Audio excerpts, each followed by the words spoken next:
Hello and welcome to another episode of India and Global Left. If you are new to the show, please smash that subscribe button. Also consider becoming a YouTube member, a Patreon, or donate small amount, giving in the link in the description box.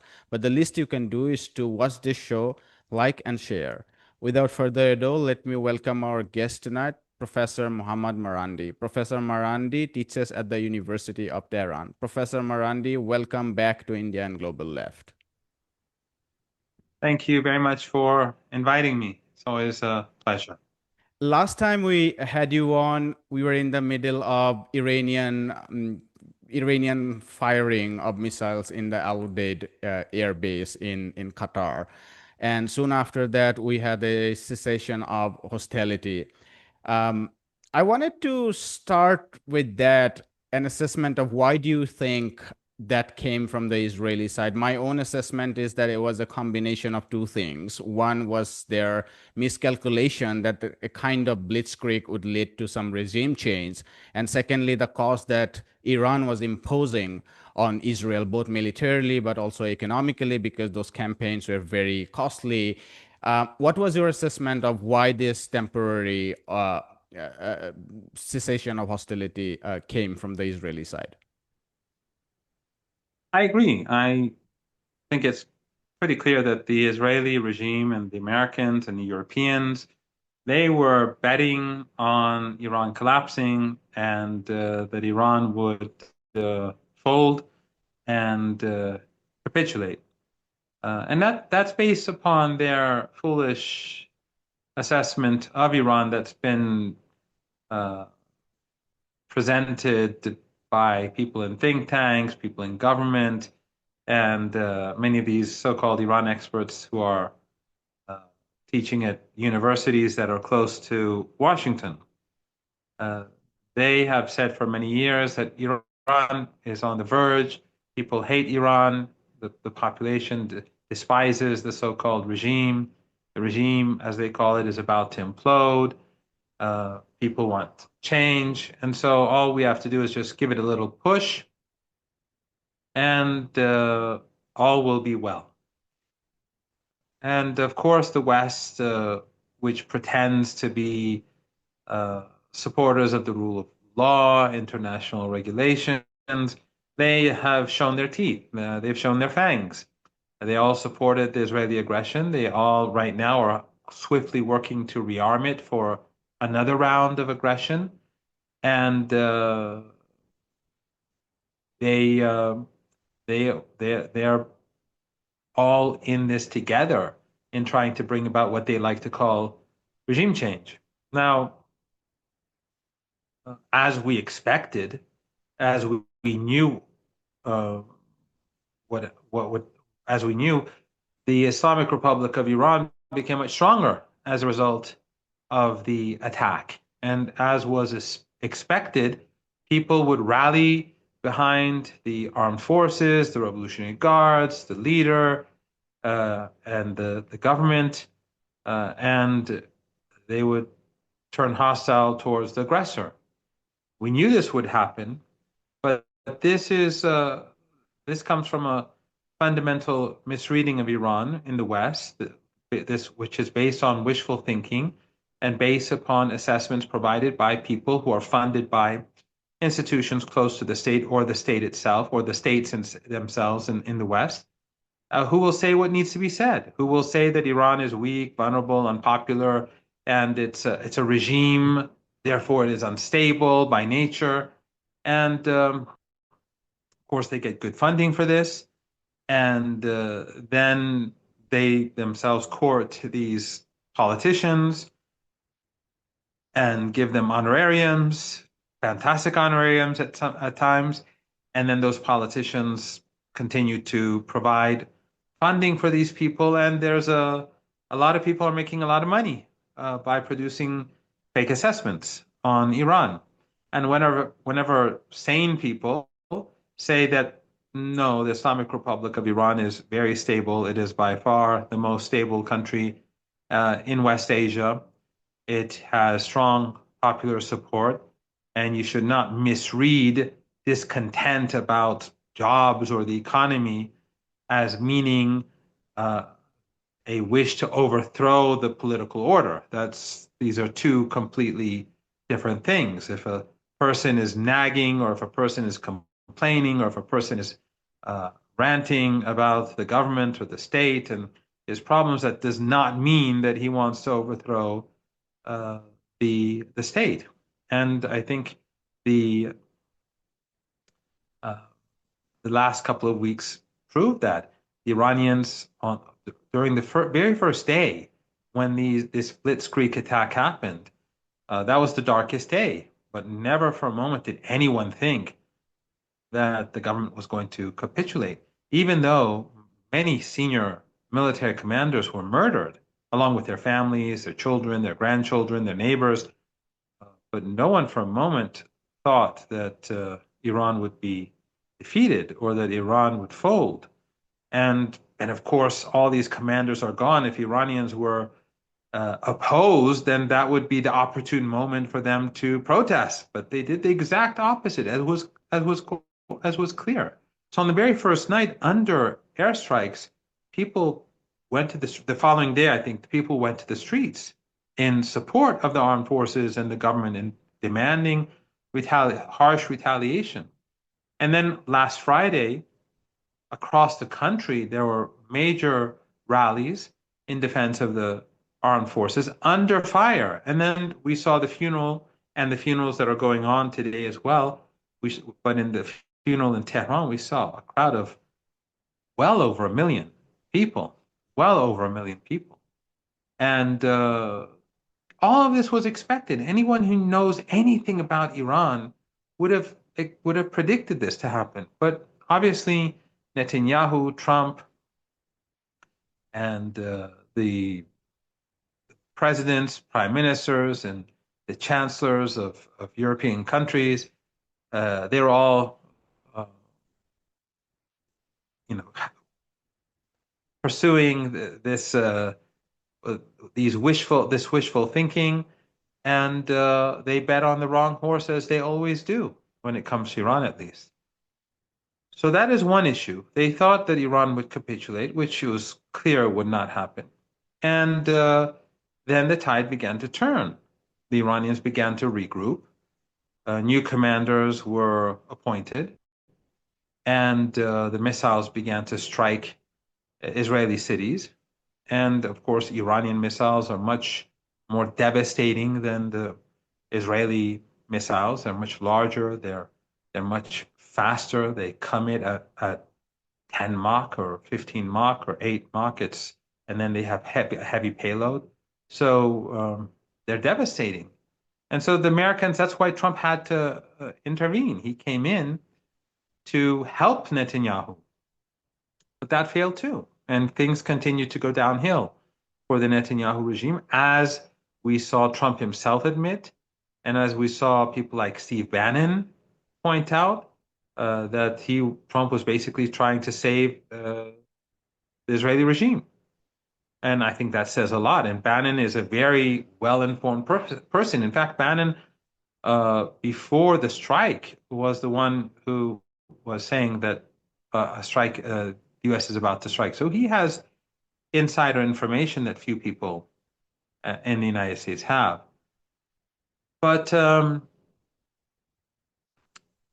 I think also, in addition to that, Iran's strike on Qatar was much more significant than the West would like to admit. 6 of the 14 Iranian missiles, old generation missiles, went right through and struck their targets, despite all the attempts to stop them.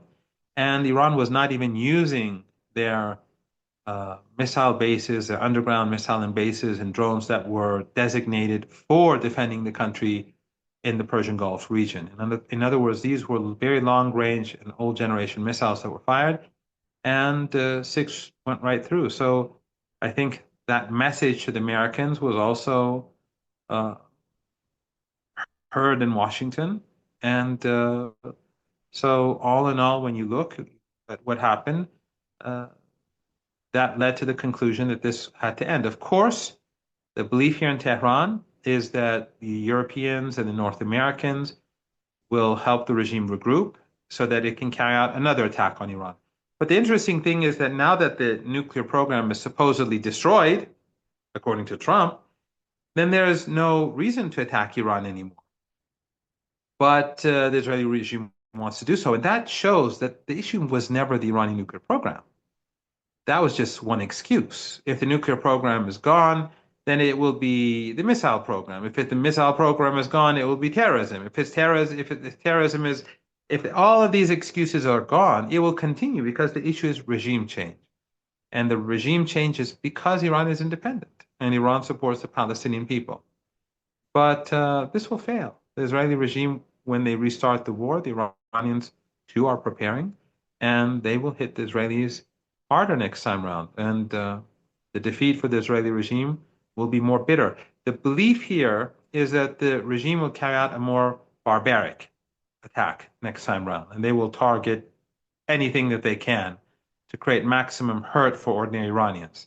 And of course, the West has no red lines. We know that after Gaza, the Europeans and the Americans, they have no regard for civilians or for women and children. That's been proven to all of us quite clear. They have no regard for ordinary Iranians when they supported the strikes on Iran's nuclear centers, which hypothetically could have created uh, contamination across the region and killed many people as a result. But the Europeans didn't care because they have, as I said, they've exposed themselves for what they really are. But if the Israeli regime attacks, the Iranian response will be more severe than last time. And so I think that we are heading for a second round. Yeah, that makes it all the more important to discuss a little bit about Iran's strategy going forward. And one of the important element of that would be how Iran would approach the United States, because there are now reports that it was probably as early as September, decisions were made in Tel Aviv that the attack would happen. And it's just impossible for anyone to imagine that that decision would not be conveyed to Washington. If that's the case, which I think was the case, then all these rounds of talks were just pure bluff, buying time effectively. But the Iranians were negotiating in good faith. So, what would be the terms of engagement with the United States for Iran going forward? Well, one thing that I think many have to understand is that Iran was not naive. And the Iranians believed from months before that ultimately the Israeli regime and the Americans would attack Iran. That has been the assumption. And therefore, there is a lot of skepticism about the negotiations. Of course, there are those who were hopeful about the negotiations, but I think those who are in the know and those who have greater depth in Iran, that they recognize that this was all a facade. But the point was that the Iranians wanted to show the international community and the Iranian people that we are the reasonable ones and that we were the ones sitting at the negotiating table. And that if there's an attack on Iran, the blame is put on people point at the United States and its allies as the culprit. That was always key to Iran's position. If you recall, when Trump demanded negotiations, Ayatollah Khamenei agreed to indirect negotiations. And when Trump wanted them to be in the Emirates, he said they have to be done through Oman. Now, all of that was, I think, done, A, to show the international community Iran's serious, but B, to tell the Americans that we don't have any faith in you, and also to negotiate from a position of strength, because this symbolism is important. Of course, someone would say, then how come Iran was caught off guard? That's the nature of a blitzkrieg attack, regardless of whether Iran was prepared enough or Iran was expecting it on that particular night or not. That's not really the issue. The issue is that it was a blitzkrieg attack, and in any blitzkrieg attack, you're going to suffer casualties. I would imagine that in Iran they did not expect uh, the Israeli regime, to go directly after senior officials, because that, of course, that takes the war to a different level. But in any case, the Iranians were expecting attack. But I think that the Iranians played it very smart in that they have shown the international community that the United States and its allies are aggressors. And that's why you have literally universal support for Iran across the board, except for the West, which doesn't really count. They're not important because they are, of course, the side that supports the Holocaust in Gaza. They're enabling it, they're cooperating. Western media, whether it's the BBC or CNN News or Breitbart, they're all in it together and supporting the Israeli regime carry out this Holocaust in one form or another. But across the world, and even among public opinion in the West, you do see a sea change. And that's why I think that the Israeli regime may carry out a false flag operation and murder Americans in the name of Hezbollah or Ansarullah or Iran or the resistance. So they're probably thinking seriously about some such thing in order to be able to restart the war and get the United States involved. I'm sure that is another sort of 9/11 moment they would like to create so that they could have the Americans be a part of this war. I don't believe that the United States, whether they participate or not, they will succeed because, as I've explained before, Iran's defense capabilities alongside the Persian Gulf and that region are far greater than those capabilities that are directed towards the Israeli regime, because Iran has been preparing itself for an assault by the United States for over 2 decades. Their priority has always been the United States, not the Israeli regime. So these long-range missiles and long-range drones that Iran fires at Tel Aviv and other cities, they have many more medium-range and short-range missiles and drones that can and will hit their targets on the other side of the Persian Gulf region within seconds or minutes. And they're more precise, and they would destroy they can destroy everything very swiftly. So I don't think that the Americans would really want to go down that road. But I do think that, the belief here is that Israel is probably planning a false flag operation with the neocons and with elements in the deep state in the United States. But ultimately, what we have right now is a situation, because we don't have a ceasefire. This is not a ceasefire. This is a halt in the fighting, a halt in hostilities. And the Iranians have said if we are fired upon, we will strike back immediately and harshly. So, I think that until this ultimately plays out, we're going to be in this situation where the Iranians quickly prepare themselves for defense, and the Israeli regime is preparing itself for another war of aggression.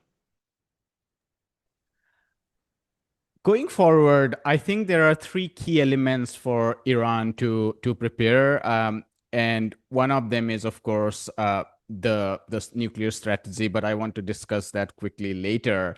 I want to start with the two things that I think are more important than even the nuclear strategy. One is Iran's building up its defense capability very rapidly, given there would be many more attacks.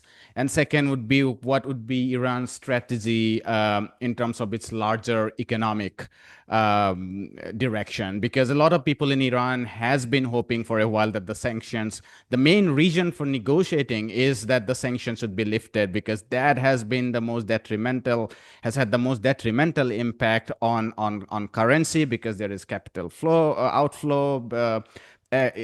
Curb on Iranian export leads to tremendous pressures on the budget. There is also inflation that has been generated by the devaluated currency and all sorts of problems. but before that, if you could comment on its path or its future with Russia in particular, because President Putin has been reported recently to have said, and I quote, "We once offered our Iranian friends cooperation on air defense," he said. "Our partners didn't show much interest at that time." I mean, my own reading was that this must be because someone in the Iranian administration must be hoping that there is still possibility of normalization with the West, and this might be seen by the West as something in bad faith. Now that we have established that there is nothing to be gained from good faith, what do you think would be the strategy in Tehran going forward in terms of particularly defense ties with Russia, but also it can go well beyond Russia to China? Well, there are a number of things. One is that everything that goes on between Iran and Russia or Iran and other countries is not going to be uh, displayed to the public. And I don't think the Russians nor the Iranians are interested in talking about that. Just like the issue of drones. Uh, it is said, obviously, that Iran has a major role in the Russian drone program, but you've never heard officials in Iran or Russia say anything about it. So, again, official statements are official statements.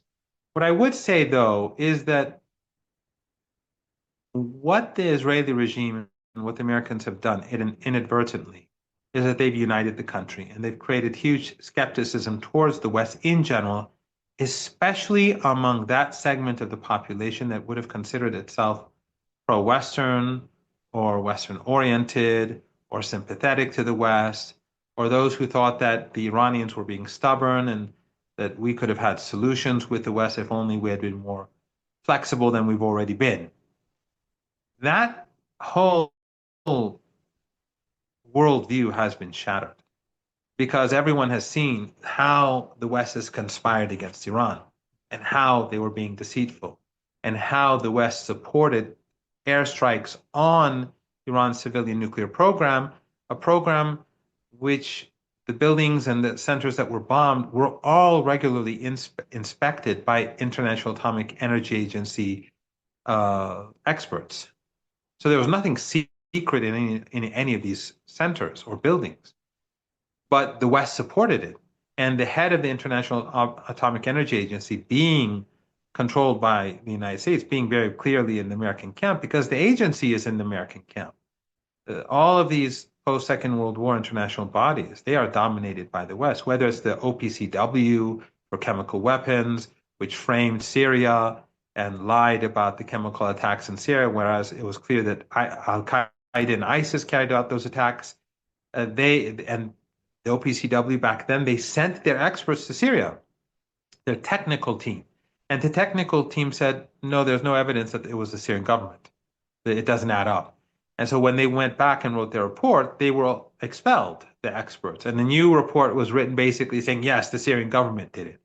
So the OPCW is Western controlled, and the International Atomic Energy Agency is also Western controlled. They control the majority of the board, Western government. So obviously they're going to get a chief who's in their camp, and they're going to write statements that support Israel and the United States. The Israeli regime, therefore, is going to be in charge. That is something that ordinary Iranians discovered. That is something that many young Iranians who had a very different view of the situation and of the country and of the region and of reality, that's something that they had to come to terms with. And my own students have approached me and others have approached me and said we were completely wrong. And the leader's skepticism was well-founded all along. So I think this is probably the most damaging part of the whole exercise. This is not just about the fact that the Israeli regime brutally murdered women and children. They would bring down apartment blocks just to kill one person. And the West would call this a sophisticated intelligence operation. There's nothing sophisticated about knowing where a senior person lives, a person who's on TV every now and then just killing everyone in the neighborhood or everyone in the building to get at him, or a scientist. It's nothing, but Western media tries to whitewash the Israeli regime, just like we saw during the funeral on Friday. We saw the BBC reporter, Lise Doucet. She went into this side street or somewhere where there wasn't much of a crowd, and she did her report from there to sort of give this image, to say that there weren't many people there. Whereas if anyone looks at some of my tweets, you see that the crowd was, unbelievable, and it was like 40 degrees Celsius too. Or, for example, the BBC reporter, he said thousands of Iranians. That is their job. Their job is to tell Western audiences that this is a regime, that it is unpopular, and that it doesn't have popular support. They will continue with that narrative. So we have no expectations of these people, but young Iranians are watching this. Now they've become sensitive about everything that's said about Iran. So they're looking at the BBC and see they're lying. Before they looked at it differently. Now they see CNN, they see they're lying. Now they see Western European officials who speak about human rights, but they're supporting an assault on the country and supporting attacks on nuclear targets. So that worldview has shattered, and I think that I think for years to come, the West is not going to be able to do anything about it. And this comes at a time when the West's empire is dying anyway. The unity that you see today in Iran is unprecedented since the Iran-Iraq war, and the evidence is mounting for anyone who wants to see it. So Western media will say all sorts of nonsense about Iran right now. The Wall Street Journal, um, all of them, they'll write report. The Atlantic, they'll write the most outrageous nonsense. But they have to come to terms with reality, and that is that the Iranian public opinion has tilted away from them, and now many of those Iranians who before wanted rapprochement with the West, they are saying we have to look to the global South. We have to find new partners. We can't work with these people. So there's a much greater consensus today in Iran about the way forward. And again, I think that's something that the Israelis and the Americans uh, made a huge mistake about. And the feeling in Tehran is that we won the war. It wasn't a knockout, but we won. And that is why you see optimism in Tehran today. And the biggest complaint, at least this is anecdotal, I can't say this as scientifically, but the biggest complaint that I've confronted over the past few days, even though I have no position in government, is that people were saying, why did we stop? We should have continued. Of course, Iran has its own calculations. It knows that the Israeli regime will regroup, but it has its own calculations. And Iran wants to be seen as the victim. It wants to be the world to see the Israeli regime as the aggressor. And this has a lot of impact. Right now, it's not Iran so much moving towards countries in the global South, even though that mentality has changed, but it is countries that are moving towards Iran more than before. Powerful countries in BRICS and elsewhere, they're tilting towards Iran because they see Iran has succeeded. They see that the West is dangerous and irrational. So Iran has become more powerful on multiple fronts. Does that mean Iran wasn't hurt? Of course it was hurt. Significant damage was done. Especially, lots of people were murdered. I think almost 1,000 people were murdered. This regime just bombed people. They just slaughtered. They tried to kill it. They have no regard for humanity, and anyone who's seen Gaza would recognize that. So they murdered about, I think, almost 1,000 Iranians in this onslaught. So the West, the Israeli regime has no red lines, but people wanted the Iranians to continue. But I think the Iranians have their reasons. I think that the Iranian leadership is very smart. They're not going to be. They recognize that the regime wants to attack again, but they have their own calculations, and I don't believe that the Israeli regime will get better results next time. They will again carry out a surprise attack, but I think that the Iranians right now are more prepared for a surprise attack, and they're also more prepared to hit back hard. And also, they want to again show the world that this is a lawless regime that cannot be controlled. And that delegitimizes the Israeli regime even further. Because when you have a regime that behaves like a maniac, that is has completely gone mad, that changes the way in which the world deals with it. Again, you have to put the West aside. But even the West, look at what happened just a couple of days ago in the UK at a concert, and how the public is turning against the regime. All of these events over the last 21 months are delegitimizing this fascist and genocidal regime even further. Iranian officials have said that they would not talk to the Western Front Organization, IAEA. Rafael Grossi has turned this platform into literally an Israeli front organization. Uh, have the foot soldiers of Grossi been expelled and thrown out of Iran, or are they still living there, given many people are suspecting that a lot of intelligence that the Zionist regime gathered came through the IAEA? Have these people been thrown out of Tehran and other cities in Iran? Yes, they're in the process of being expelled. And I think that is also a major issue. The United States, first of all, claims that they've destroyed the program, which, based on what we're hearing from the United States, is being contradicted by their own agencies. And remember, we've discussed this before. Nothing of great importance is on the ground, is directly accessible to the Israelis or the Americans. What is important is deep underground. So they can bomb all they want. They can destroy a few buildings and destroy some assets, but the key assets are deep underground.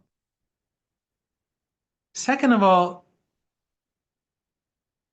that which has been destroyed, these are not industrial scale assets.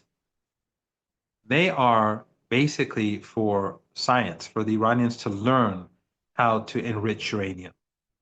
Why? Because at the moment, Iran has nuclear fuel for its reactor, and and as its new reactors are ready, they will have nuclear fuel. The plan is to import nuclear fuel. But the point is that the Iranians know that the Americans may block the country from accessing nuclear fuel in future through sanctions and through an embargo or whatever. So the Iranians have to have the ability to produce their own fuel. And what they're doing is becoming very capable in producing the fuel that it needs tomorrow. So rebuilding what's been destroyed is not going to cost that much. But more important is the fact that Iran, A, has the science. B, it has the industrial base, because that's how the nuclear program was built in the first place. So making new centrifuges or new places to produce enriched uranium for Iran is not difficult. They've already done it. They haven't done it with foreign support. They've done it themselves. And then, of course, if Western intelligence agency claims are true that no real damage has been caused to the key assets, that again shows the ingenuity of Iranian engineers. But by kicking out the IAEA, which has indeed been spying for Western intelligence agencies and the Israeli regime, they blinded the West. That was the most foolish thing that they could have done, because now Iran can do what it wants, wherever it wants, without the West having any idea about Iran's capabilities or where those capabilities are. So they brought this upon themselves. And they have the full support of ordinary Iranians, because ordinary Iranians are saying, no, no, no, no. We can't have these people anymore. They're murderers. The head of the organization is a child killer. This is what people are saying now.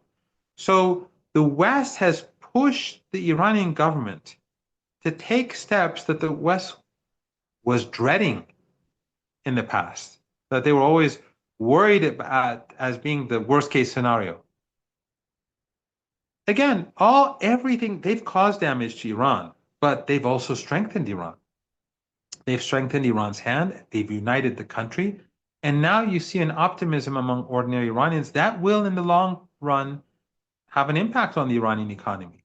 And countries that are cautious about the United States, that are concerned about the United States, that see this as the first step to an assault on their sovereignty, major powers in BRICS and the Shanghai Cooperation Organization, they are tilting further towards Iran because they know that if the United States has any success, that they are next. So I think when you look at all these things together, this has been a complete failure by an aggressive and brutal West and a success for Iran, despite the fact that up to 1,000 people may have been murdered, and despite the fact that damage has been done to Iran's air defenses. But, and this is, I think, a big issue, we have to keep in mind, because some people say that they compare Iran and Russia. There's really no comparison.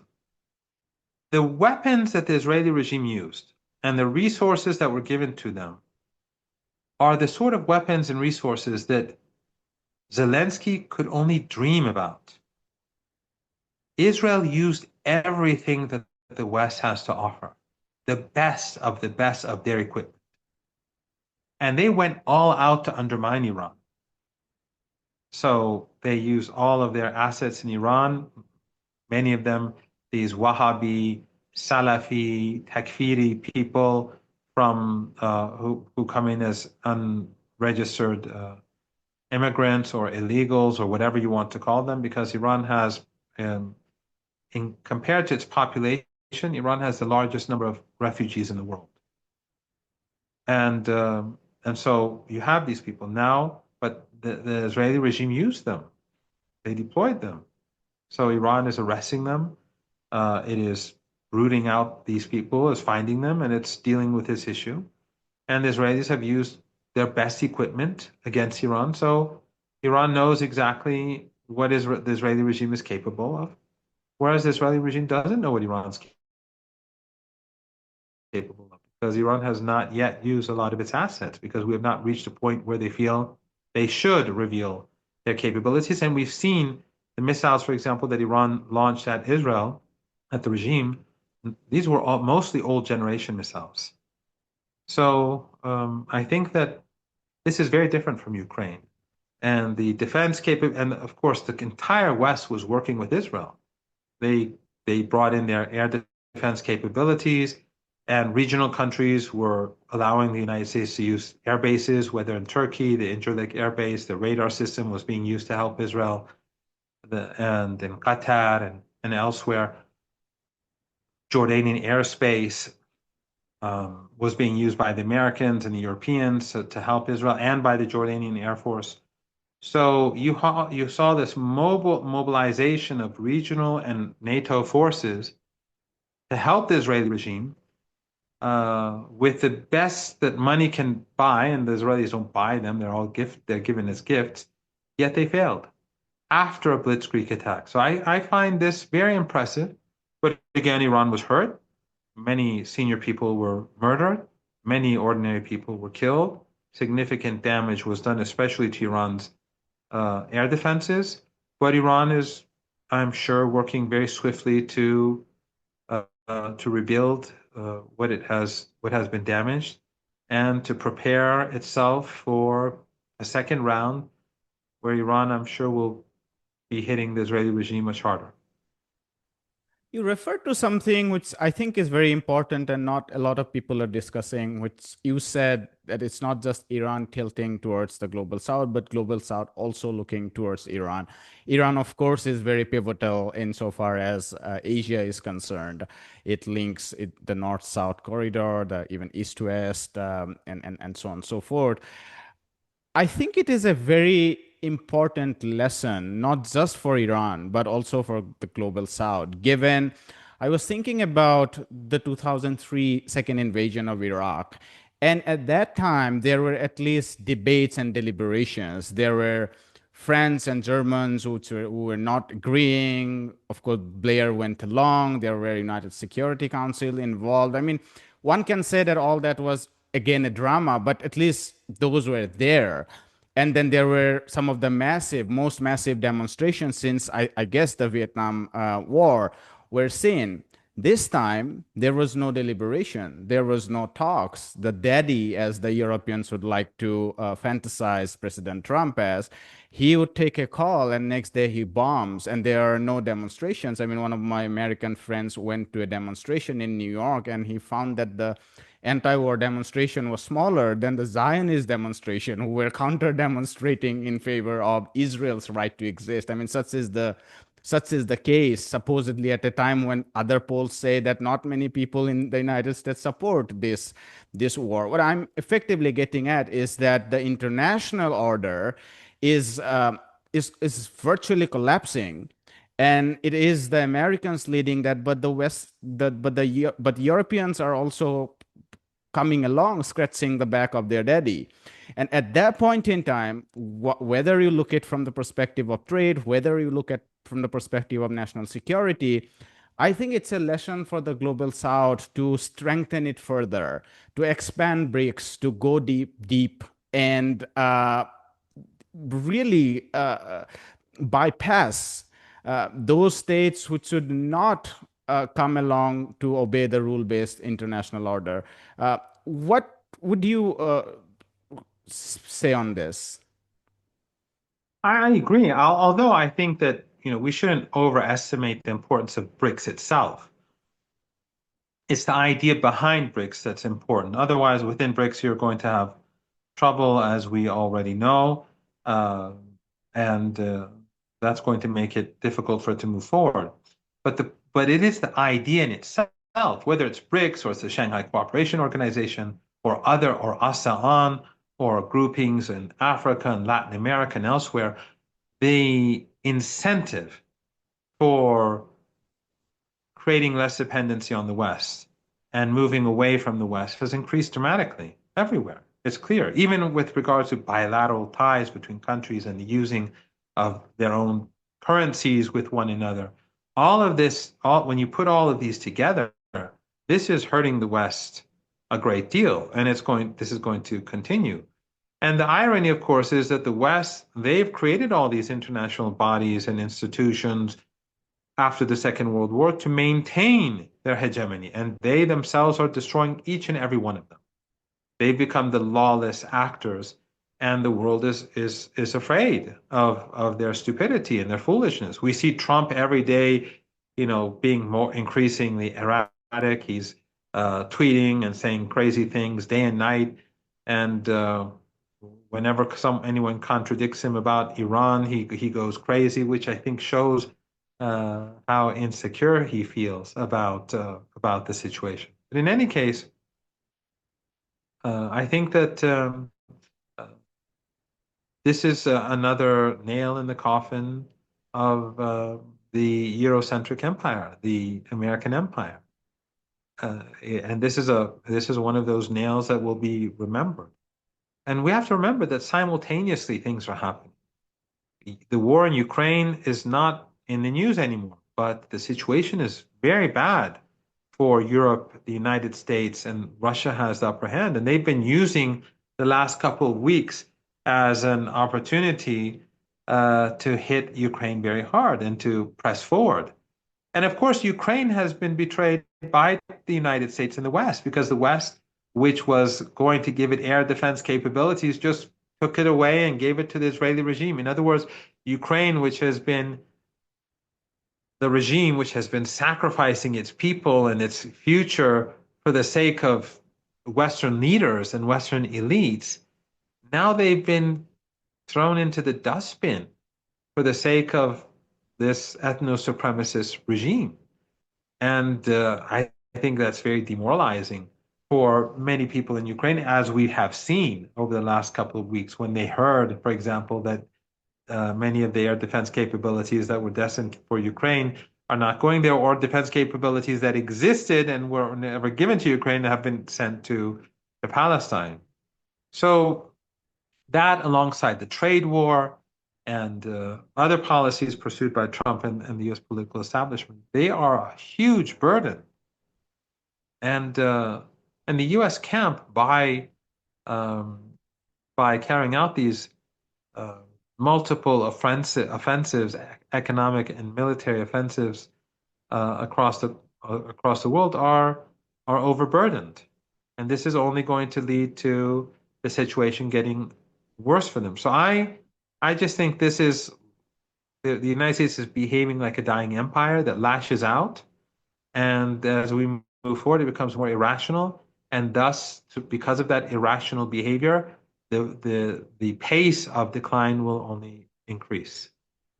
But the worst may be yet to come because, as we've read about the NATO summit, the United States has successfully arm twisted the 33 European nations to capitulate and invest, divert, let's say, 5% of their funds towards of GDP towards military. I mean, one estimate says that in 5 years it would build up to $20 trillion.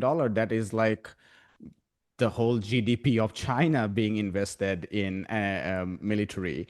And the NATO already invests, it spends 50% of global GDP, global spending in military. And as Spanish Prime Minister Sanchez said, that if we are to do this, because he was one of those rare notes of dissent, he said that this has to come from cutting expenditures on education and health. And so this is really military neoliberalism, where cuts in the essential sectors, which we are already seeing with the big, beautiful bill in the United States, would happen in Europe as well, which means the population would grow more restive. But then you inflate these defense contractors' power, you inflate their pockets, and then more and more wars would be imposed on the global south. And I think it is all the more important for us to realize that while the empire might be dying, the worst might be yet to come.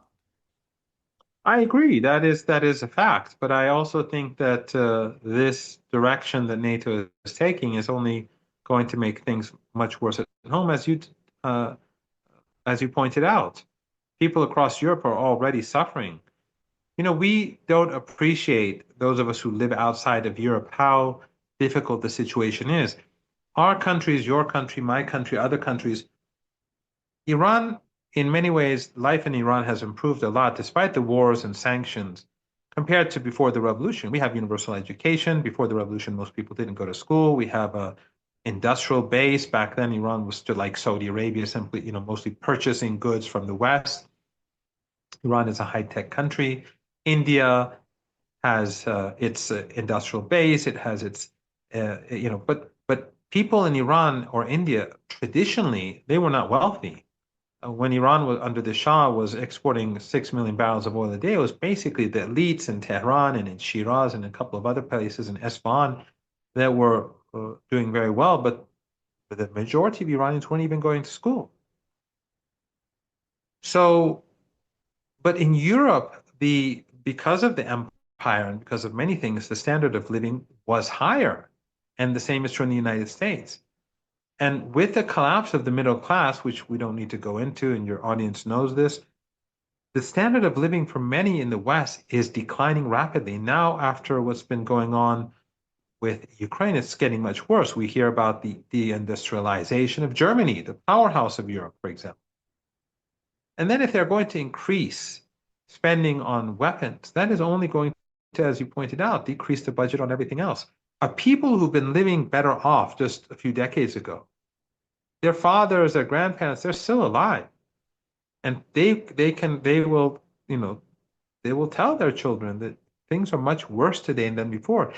The unrest that can result of this decline is much more dangerous than the unrest that's in the that can take place in a country where the standard of living, let's say, 30 years ago was not better than today, was not significantly higher today.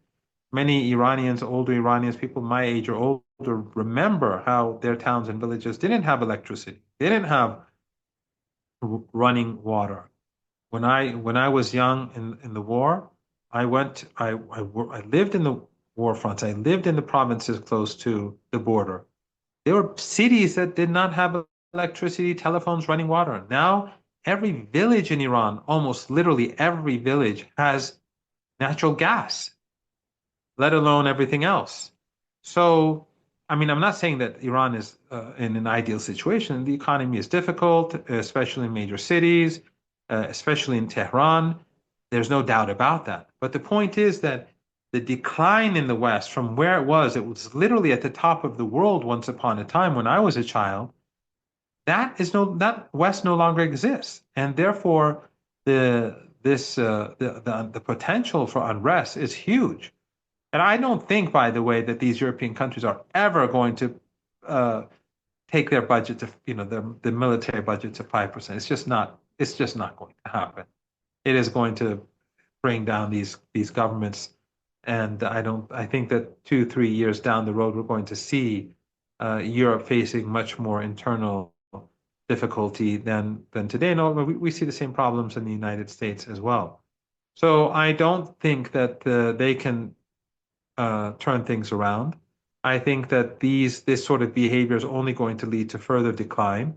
But yes, you're absolutely correct. I think they will lash out, they will kill, and we've seen in Gaza that they have no mercy and no humanity and no decency. These European and North American leaders, they're journalists, have no decency, no honor. They're legacy media journalists because they are silent. I mean, you have people with millions of followers or hundreds of thousands of followers in Western media. Forget the outlets themselves.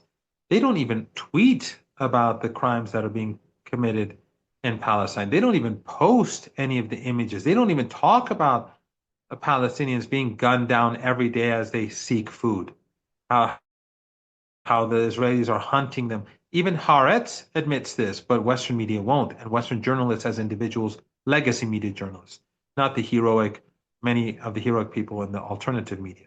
But so they're not going to be able to turn the tables, but they will continue to be vicious. But that viciousness only further alienates the rest of the world and brings the global South closer together. So it's not going to look pretty, but it's not going to end well for the West. I want to ask my last question on media. I've been reading late Edward Said recently. I mean, for primarily for two reasons. One is his extraordinary vision on what he wrote about the Oslo Accords. I mean, he was one of those rare people who saw at that moment that these negotiations are just bluff and theaters, while these are actually plans to annex the West Bank, and that's what happened eventually. And I was reading that in the context of the betrayal, the so-called negotiations with Iran. But then also his work on Orientalism. And what I'm seeing in the New York Times and the BBC is blatant form of Orientalism. I mean, they have never described Iran as a nation. It's always a regime. Iranian children and women and men's bodies are never shown. It's only Israeli people hiding in bunkers that are shown. One study on the BBC says that Israeli deaths are amplified by 33 times, even when Palestinian deaths outweigh them by number by many, many, maybe 50 times, 60 times. The word Islamic is used in a way as if it is by default it stands for terrorism and regression and so on, while the term Jewish by itself stands for virtue. And what I am seeing is basically what late Edward Said wrote about colonialism and Orientalism. So if you could end this conversation by telling us about uh, how effectively Orientalism never ended, even though we had a formal beginning of decolonization in our part of the world. That would be great. Nothing has changed. Absolutely nothing. What I would say, though, is that it wasn't just Edward Said that was saying the Oslo Accords was a betrayal that will only lead to the colonization of the West Bank. That's what Iran and Hezbollah and the axis of resistance, which was beginning to grow and to become to grow into something much bigger. That's what they were saying back then. They were saying that this whole two-state solution is just a show to give the Israeli regime time to begin the colonization. What Netanyahu is doing today is what was planned years before. It's only that the regime now is more crude and more extremist in the way in which it's carrying it out. This was the objective all along. Was the objective of the Europeans and the Americans to slowly destroy the Palestinian nation, to slowly ethnically cleanse them and to make them disappear from the map. But this regime foolishly tried to do it overnight, and the world has suddenly woke up. And you're absolutely correct. There's no difference between CNN and Breitbart. There's no difference between CNN and Fox News or MSNBC and Fox News. They're fundamentally the same. You've probably heard about the Iranian sleeper cells in the United States that liberal media has been talking about. They demonize these poor Iranians in the United States simply to mobilize public opinion against Iran. So when it comes to Iran, there's no liberal or conservative. They're all the same. The language may be different, but sacrificing Iranians and Muslims in the United States to mobilize people to support war is clearly the agenda. When you look at people like Piers Morgan, as soon as the Israeli regime wants to attack, he starts presenting Iran in the most ugly light possible. Just like he lied about the rapes and the alleged rapes and beheadings on October the 7th, which he knew he was lying, but he continued to lie about it for months because he was enabling the genocide. That was objective. But he's only a more crude example. If you look across Western media, that's how it works. Because these individuals are not independent actors. These journalists are not independent. They're working for powerful people. Chomsky is outdated, his manufactured consent. Today, it's far worse than what it was when he was writing that book. Now, everything has been much more consolidated. And there are a few companies or corporations, and all of them are aligned completely with power. If anyone says anything, if anyone takes the wrong step, they're out. They're finished. They'll be removed. And that's why you see on Sky News or on the BBC after 21 months, we're getting closer to 2 years, how they will continue to support the Israeli regime to justify genocide, to justify a Holocaust. And if you say anything different, they won't know how to respond. And it's interesting. I don't consider myself to be a great speaker or to be a great academic. I do what I can. I feel responsible, and like yourself, I try to raise awareness. But during the 2 weeks of war, I was not invited by CNN once. Every time the BBC invited me, 3 or 4 times at most, every single time they withdrew their invitation at the last moment because of a change of scheduling. What were they going to discuss instead of the war against Iran? But you saw day and night that they were talking about Iran, but they didn't want anyone from Iran to talk about Iran. Yet they pretend that they're the free and civilized world. They didn't talk about the slaughter of innocent civilians in Iran. They spoke about how this was a sophisticated operation that showed how capable Israeli and Mossad intelligence was. All nonsense. They just wanted to whitewash the regime and to distract attention away from the genocide. But the world has changed. People see right through this. People see right through this. And governments see right through this. Governments are afraid of the madness that we're seeing in Europe and North America. And so they're going to increasingly try to protect themselves. And that is why, as I said, countries are tilting closer towards Iran, as an example. And people across the world are increasingly sympathetic to the Palestinian people, to Iran. The West no longer has their narrative, no longer has the sort of the power and influence that it had before, because they no longer rule the world with, it used to be that it was CNN that could be watched across the world. At all airports, you'd see CNN or the BBC. That's changed. There, you know, even some say Al Jazeera. Al Jazeera is one of the. It's very much controlled by the West. Qatar is controlled by the West. It's gone far beyond these media outlets that are controlled by NATO and the West. You see alternative media, you see countries themselves, their own journalists creating or producing information that runs completely against these Western narratives. The West does not have, just like economically it's declining, its narrative building capabilities is declining as well. They may convince themselves, but the rest of the world is looking at the facts on the ground. And I feel it's worse in the case of Iran than even Palestine. I mean, with Palestine, they still, with a large section of the West, at least among young people, let's say among university students, there has been a greater awareness on the case of Palestine. But with Iran, they're like so brazen. Yes, but also you see how much support Iran has. I've never seen this in the last 40 some years, how people across the world are rooting for Iran. Yet for 4.5 decades, the West has been antagonizing Iran and their regional proxies, whether Saudi Arabia or Qatar or the Emirates, with all this oil and gas wealth, through their huge networks of propaganda, they've been demonizing Iran, promoting sectarianism, religious hatred, racial hatred, subtly, sometimes openly. But all of that is collapsing. So the West and its proxies and its allies today, they just don't have the capabilities that they had before. Professor Marandi, we will leave it there. Thank you so much for your time, and it's always a pleasure to talk to you. Thank you very much for having me. Hi, my name is Ayushman. I, along with Jyotisman, have started this platform.